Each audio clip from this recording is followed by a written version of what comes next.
Hello and welcome to another episode of Literary Gladiators, the show where we discuss and debate literature in all of its forms. If it's written work, it's game. Let's meet the panel. I'm Tori. I'm Kaila. I'm Jesi. And I'm Josh. And today we're going to be going over a short story by Stephen King.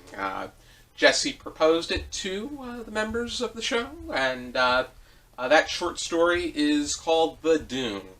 And The Dune appears in one of his newer short story collections, The Bazaar of Bad Dreams. I got it in hardcover at Barnes & Noble as soon as it came out. Me too. Quinky dink. Yeah, that was probably before the two of us even knew one another. Yep, that sounds about right. So, I was like, ooh, new Stephen King book, let's get it. You have a discussion starter? I do. So, I'm gonna, and I said this before we, got on camera, I'm gonna keep this one really simple. I mean, we all know Stephen King as kind of like one of the biggest names in horror and scary, and just twisted kind of, stories. The Dune was obviously one of his shorter books. How do you...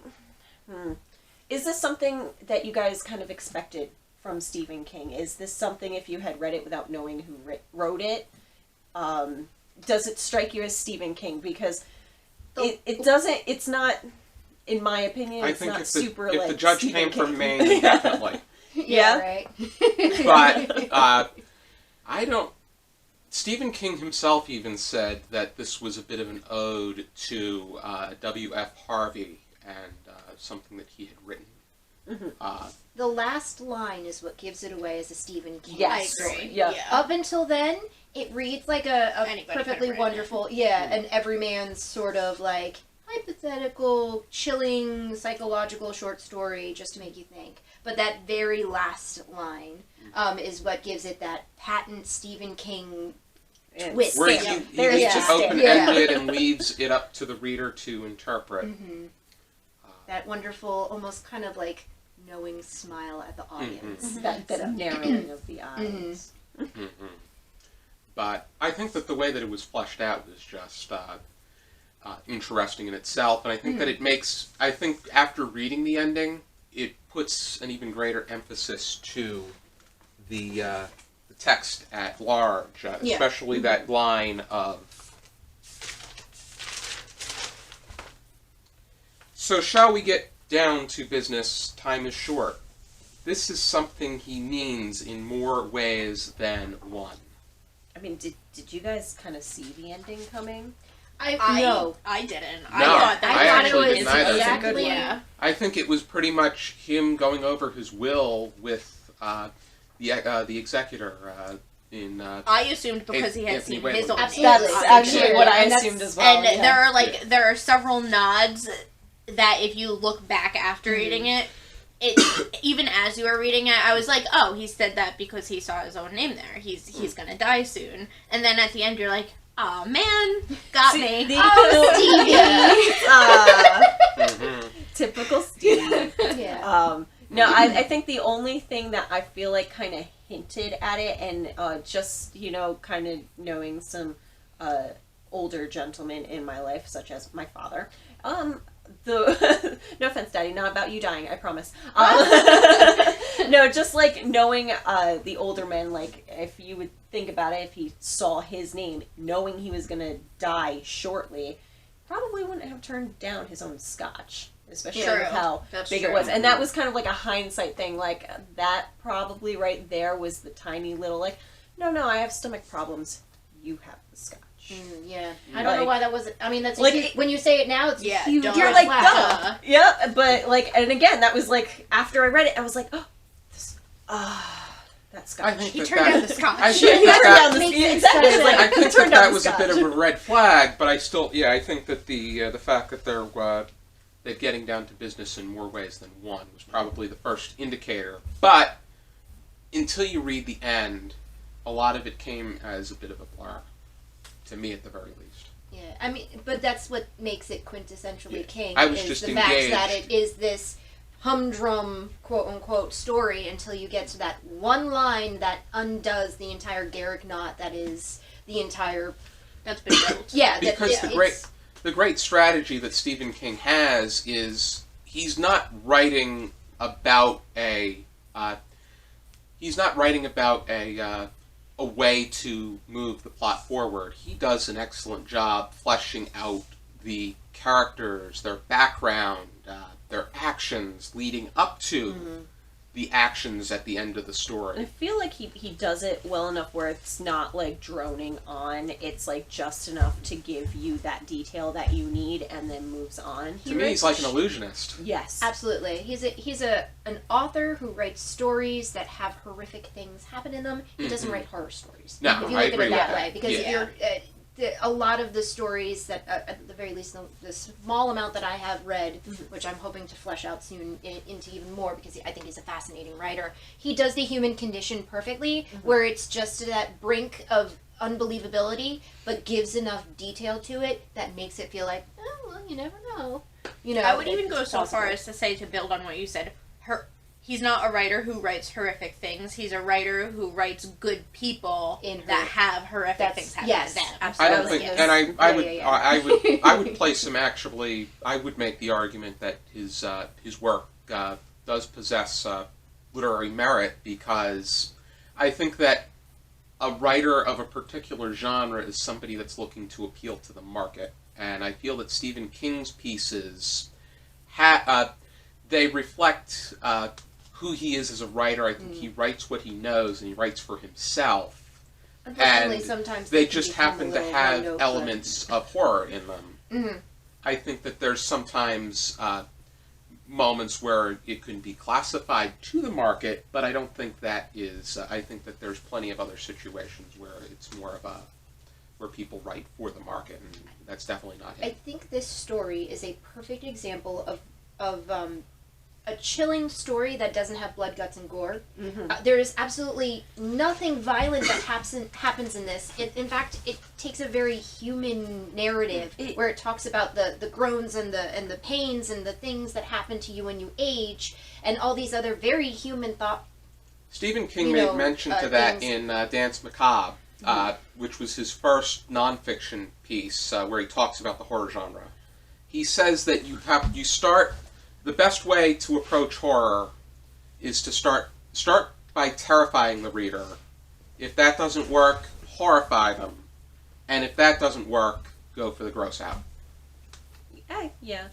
So, and I think that, and he constantly cites what is probably the ultimate work of psychological horror, and that is The Monkey's Paw by W.W. Jacobs, where it is terrifying and mind-boggling. It left me.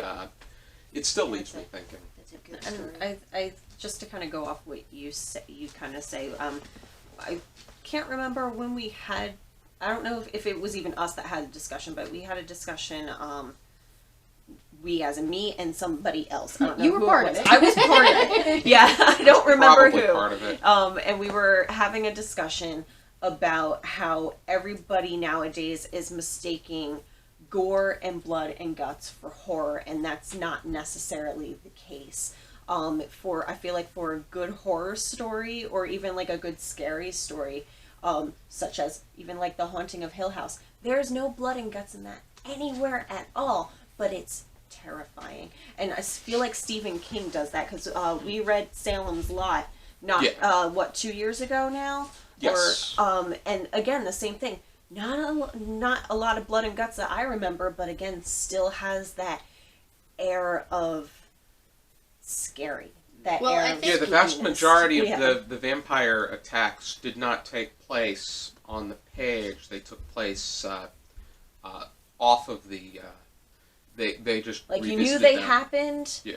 And they were like you knew they happened, and they mentioned that they happened, but they never he left it to you.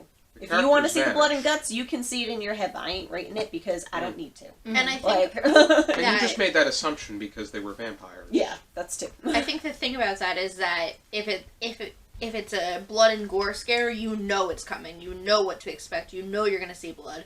If you don't have that blood and gore, you don't know what to expect. You have no idea what's coming at you. There's a subgenre within horror called splatterpunk that primarily. Yes. Yeah, that's its main drag is the blood and guts. Mm-hmm. So, but I think what makes Stephen King such a standout and, wonderful at his craft is he doesn't need to do that. He creates these wonderfully organic, flawed people, and that's what I think throws the reader into such a head over heels turmoil, is because he creates these very realistic scenarios of this world that you could find yourself walking down the street in, and then all of a sudden there are zombie pets. There's Booyah Mountain, there's vampires attacking people, and people are just disappearing. He creates these worlds that are terribly, terribly close to our own. It's our own backyard, it's our own next door neighbor, and that's what makes it so wonderfully chilling, is that line of, oh no, not mine. Just that... And period on the page. That was the other thing too. Of course, online there's always those like you said, the creepypasta stuff that goes around. I feel like this story actually kind of reminded me of that, because so many times it's just like it ends on a twist, like that twist where it was like, and then I heard a baby crying, but I don't have a child. Yeah. And then you're like, oh, wait a minute, no. Like those 3-sentence stories. Yeah, those 3-sentence stories. And again, this does bare bones. It doesn't do a lot of showing, there's not a lot of smoke and mirrors to it. It's very straightforward. It's a man who is, he's got this ace in his pocket, and it's such a weird ace in his pocket that, he knows exactly how to play the system, and... Which actually, now that we kind of mention that, I have one more kind of little question, just again, all opinions. Mm-hmm.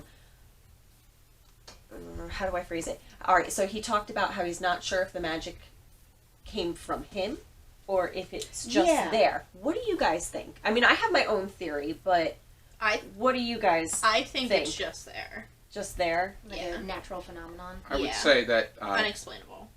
I agree despite the nicknames. I agree with Kaila, because I think it feeds he off would of have him, to be. He'd have to. Granted, he is a judge, but at the same time, that could be the irony of it, and the fact that he saw his grandfather's name in the sand as well. I don't think.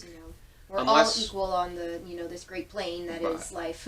Yeah, I was gonna say that comes for us all. My own theory was, and because it only seemed to be people from that town. I had the same thought. Yeah, my thought was okay, well, if everybody knew this kid from, but it was a local. Either the plane crashed locally, or the plane had taken off from a local setting. Oh, okay. Yeah, and most of the people on the plane were fairly local. Yeah, I had the same thought. My thought was that and so if everybody knew this person by this nickname, that was the name that showed up. So if you think about it, this little kid walking around going, Grampy, what was it? Beecher. Beecher. Yeah. It's okay, all the people in the town is gonna know that's Grampy Beecher, or Beecher, whatever it was, and that's why the name shows up like that. And so that was just kind of my theory on it. This is a small little thing. I don't know why that made me think of it. This is such a weird technical little thing. His use of font. He loves switching fonts. In Lissy's story, he does that, and that's the only other big text that I can think of. He uses 3 or 4 different fonts within his stories, and that's a go-to. In Pet Sematary is the same exact way.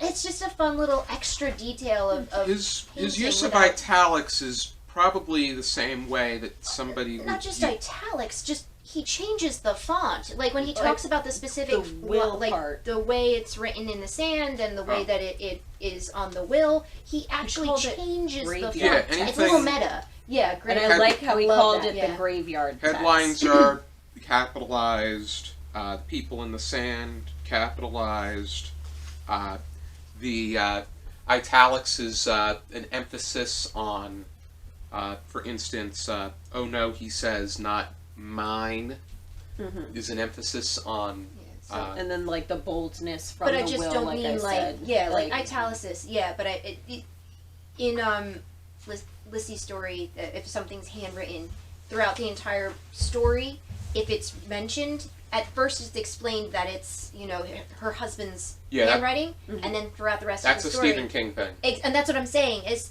that's such a weird little idiosyncrasy. And yet it's such I love it.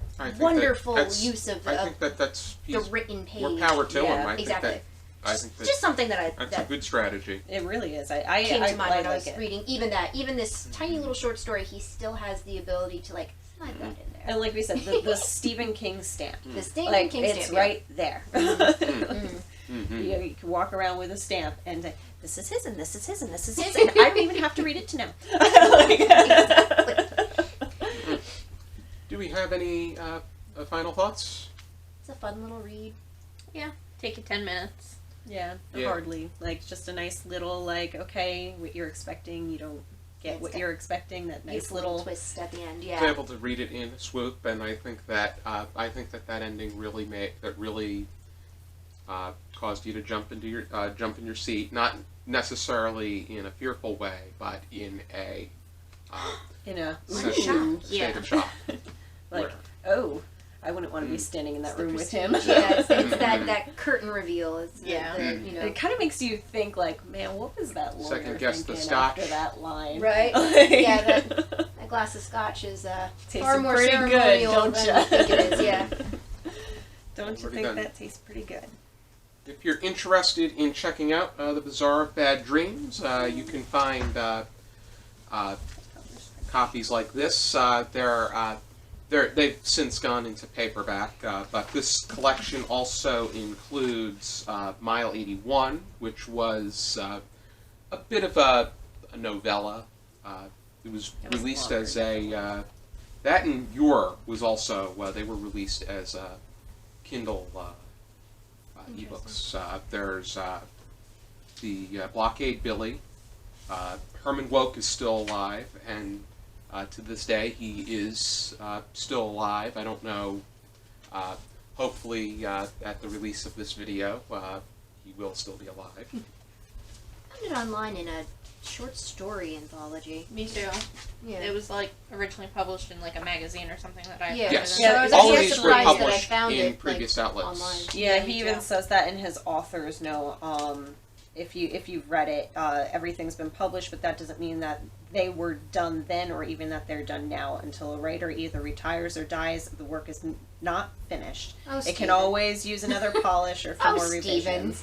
There's also a bunch of new ones. Something else I want you to know: how glad am I, constant reader, that you're both still here, or that we're both still here. Cool, isn't it? Which again, stamp.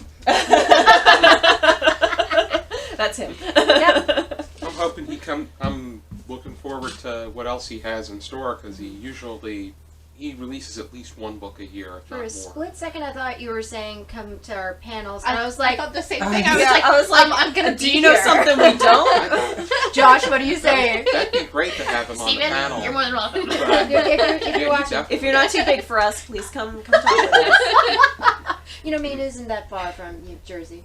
No. You said you like driving places. Yeah, I'll go get him. I'll go get him. Over then. Yeah, it's funny on Instagram. Be sure to join us next time for another episode of Literary Gladiators. For now, keep reading. Keep reading.